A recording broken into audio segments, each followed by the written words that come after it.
کیسے صبر کرنا، یہ سب سے اچھی موت وہ ہے جو وصیت کے بعد آئے۔ وصیت کی موت فطرت کی موت ہے، وہ نیچرل ڈیتھ کہتے ہیں اسے جو وصیت کے بعد آئے۔ حدیث میں آیا ہے کہ سب سے اچھی موت وہ ہے جو وصیت پر آئے، یعنی بندہ وصیت کر کے مرے۔ اسی لیے کہا گیا ہے کہ ہر آدمی وصیت نامہ لکھ کے اپنے سرحانے رکھے۔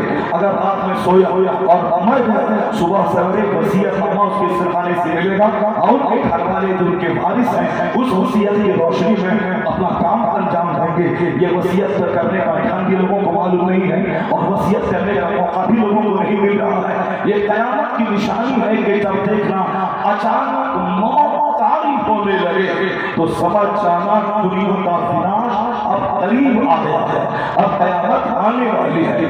جیسے ننگے پاؤں رہنے والا فلک بوز عمارتوں میں اترانے لگے۔ آج عام طور پر 80% لوگ جو مالدار ہیں ان کے پاس بیٹھ کے باتیں کریں، وہ بولیں گے اللہ کا شکر ہے کہ میں اللہ نے دولت دی تھی، ورنہ میں پہلے ننگے پاؤں رہتا تھا، ہمیں چپل میسر نہیں تھی، میرا باپ 4 کلومیٹر دور پیدل چل کے ٹرین پکڑنے جاتا تھا، ان کے پاس سائیکل نہیں تھی، میں خود بچپن میں 5 کلومیٹر دور اسکول جاتا تھا۔ اکثر لوگ اسی طرح کی باتیں کرتے ہیں، میرے پاس سائیکل نہیں تھی، آج میرے پاس 4 لاکھ کا بلیٹ موجود ہے، ہمارے پاس آج 10 لاکھ کی ڈیزائر موجود ہے، ہمارے پاس 50 لاکھ کی فارچونر موجود ہے۔ لوگ اسی طرح کی باتیں کرتے ہیں۔ میں پہلے غریب تھا، دوسروں کے گھر میں مزدوری کرتا تھا، میں دوسروں کی گائے چلاتا تھا، میں دوسروں کے کھیت میں مزدوری کرتا تھا، میرا باپ دوسروں کے گھر میں چھاؤنی کرتا تھا۔ آج ہمارے پاس بے پناہ دولت آ گئی۔ 1% ہے جو کہتا ہے اللہ کا شکر ہے، اللہ کا شکر ہے، وہ صدقہ بڑھا دیا،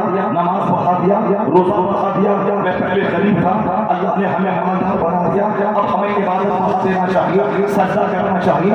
میں پہلے غریب تھا، اللہ نے آج مالدار بنایا، دولت بڑھتی جائے، سجدہ بڑھتا جائے، دولت بڑھتی جائے، خیرات بڑھتی جائے۔ ایسے 1% بھی نہیں ملیں گے ایسے لوگ کہ اپنی غریبی کو یاد کرے اور موجودہ خوشحالی کو دیکھ کر اللہ کی نعمت کا شکر ادا کر کے سجدہ بڑھا دے، خیرات بڑھا دے، زکات بڑھا دے، ساری نیکیاں بڑھا دے۔ 1% ایسا ملے گا۔ اکثر لوگ گھمنڈ میں جیتے ہیں کہ میرا باپ غریب تھا اور آج تو میں اربپتی ہوں، میرے باپ ننگے چلتے تھے، آج تو میرے پاس 10 جوڑے 500 نہیں 5000 کے شوز موجود ہیں، میرے باپ کے پاس سائیکل تھی، آج میرے پاس فارچونر اور کریٹا موجود ہے۔ آج اس مالدار کو میں دکھا دوں گا جس کے گھر میں میرا باپ گائے چلاتا تھا، آج اس کو سلام نہیں کروں گا، میں بھی اس کا مقابلہ کر رہا ہوں، اس سے زیادہ دولت میرے پاس آ گئی ہے، اب میں سلام نہیں کروں گا، وہ سلام کرے گا۔ ایسے ہی نالائق قسم کے لوگ اللہ کی نعمتوں پہ گھمنڈ کرنے والا، غرور کرنے والوں کی تعداد بڑھ گئی۔ پہلے غریبی تھی، اب مالدار ہو گیا، یہ سمجھتا ہے کہ میں نے بڑا تیر مار لیا، میں نے بہت بڑا کام کیا۔ قرآن کے بعد سب سے بڑی کتاب ہے بخاری، اور بخاری کی سب سے بڑی حدیث ہے وہ حدیث جبریل۔ حدیث جبریل جس میں جبرائیل امین انسانی شکل میں مصطفیٰ کے پاس آئے تھے اور اپنے گھٹنے کو مصطفیٰ کے گھٹنے سے ملا دیا اور انہوں نے سوال کیا۔ سارے صحابہ متحیر تھے، یہ آنے والا اجنبی کہاں سے آیا ہے؟ نہ سر کے بال الجھے ہیں، نہ سفید کپڑے پہ کوئی گرد و غبار ہے، بالکل نفیس لباس پہنا ہوا، سفید کپڑا، بال بالکل کالا ہے، یہ سامنے آ کے مصطفیٰ سے اپنا پاؤں کے پاؤں سے ملا کے سوال کر رہا ہے۔ اب سوال کیا کر رہا ہے؟ اخبرنی عن الایمان، اخبرنی عن الاسلام، اخبرنی عن الساعہ۔ وہ سوال کرتا ہے ایمان کے بارے میں مجھ کو خبر دیجیے، اسلام کے بارے میں مجھ کو بتائیے، قیامت کے بارے میں بتائیے اور قیامت کی نشانی بتائیے کہ قیامت آنے سے پہلے دنیا میں کیا ہوگا۔ اور جو اس نے سوال کیا تو حضور نے قیامت کی نشانی بتائی۔ اس نشانی کو غور سے سنیں۔ آج وہ کہتے ہیں کہ بہت بڑا میں نے تیر مار دیا ہے، میں نے محل بنا لیا، میں نے گاڑی خرید لی، میرے گھر میں کھانے کے شاندار انتظام ہے، میں مالدار بن گیا ہوں۔ حضور کیا کہتے ہیں کہ جب دیکھنا کہ ننگے بدن رہنے والا، ننگے پاؤں چلنے والا، یتطاولون فی الدنیا، یعنی محلوں میں آرام کر اترانے لگے تو سمجھ جانا قیامت قریب آ گئی ہے۔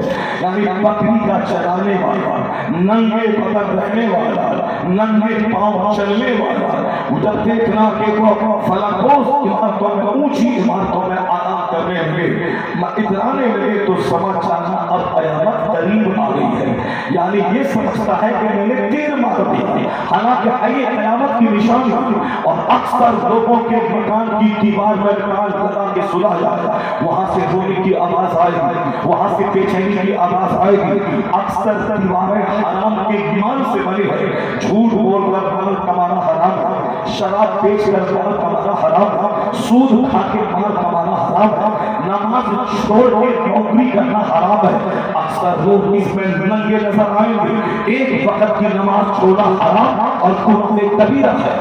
بزرگوں نے لکھا ہے کتاب میں، جس نوکری میں نماز پڑھنے کی فرصت نہ ملے وہ نوکری کرنا حرام ہے۔ جس تجارت میں بندہ نماز نہیں پڑھ سکے، فرصت نہ ملے، وہ تجارت کرنا ہی حرام ہے۔ یہاں صاحب دو روٹی کے لیے بزنس ہے اور جنت کی خاطر نماز ہی نہیں ہے، اور جو روزی دینے والا اللہ ہے اس کی عبادت ہی نہیں ہے، روزی دینے والا اللہ ہے اس کا کوئی خیال نہیں۔ اور بچوں کو میں کیسے کھلاؤں، میں کیسے نماز پڑھوں تو کہاں سے کماؤں، یہ سوچ پیدا ہو گئی۔ یہ نہیں سوچنا کہ جو خدا مجھ کو کھلایا ہے وہ خدا میرے بچوں کو بھی کھلائے گا، جو اللہ مجھے پالا ہے وہ میرے بچوں کو بھی پالے گا۔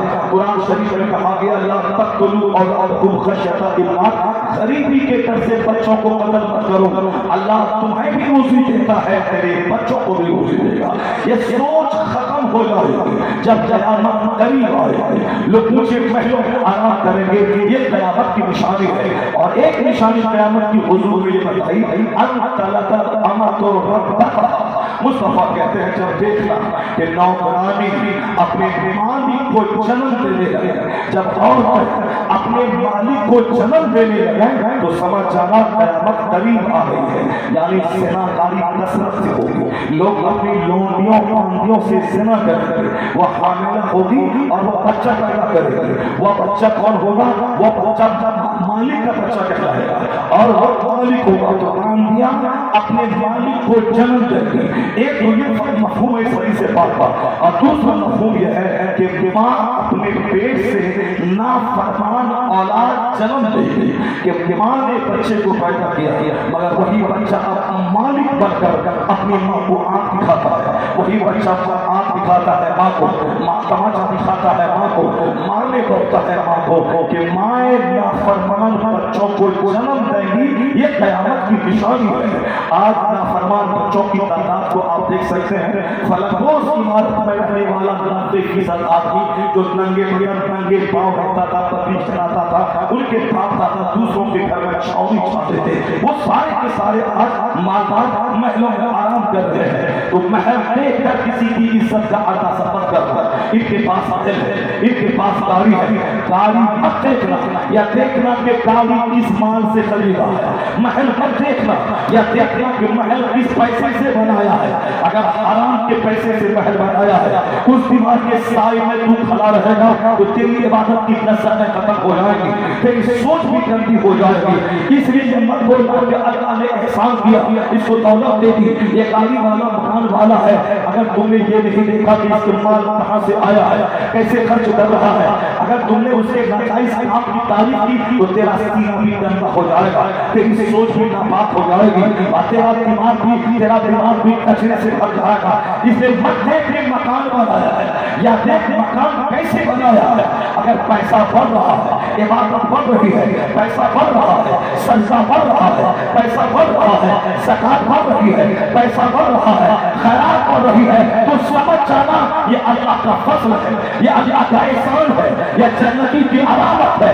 اگر پیسہ بڑھ رہا ہے، نماز گھٹ رہی ہے، پیسہ بڑھ رہا ہے، تو حالت بڑھ رہی ہے، پیسہ بڑھ رہا ہے، سخاوت بڑھ رہی ہے، پیسہ بڑھ رہا ہے، بال بچوں کی محبت بڑھ رہی ہے، پیسہ بڑھ رہا ہے، کنجوس ہوتا جا رہا ہے، تو سمجھ جانا اس پر اللہ کا عذاب ہے۔ اسی مال میں گھیر کے اللہ اسے عذاب نہ کرے گا، جہنم میں ڈالے گا۔ تو مکان بنانا کمال نہیں ہے، اللہ جسے توفیق دیتا ہے، جس سے راضی ہوتا ہے، مکان بڑھے نہ بڑھے اس کا سجدہ بڑھ جاتا ہے۔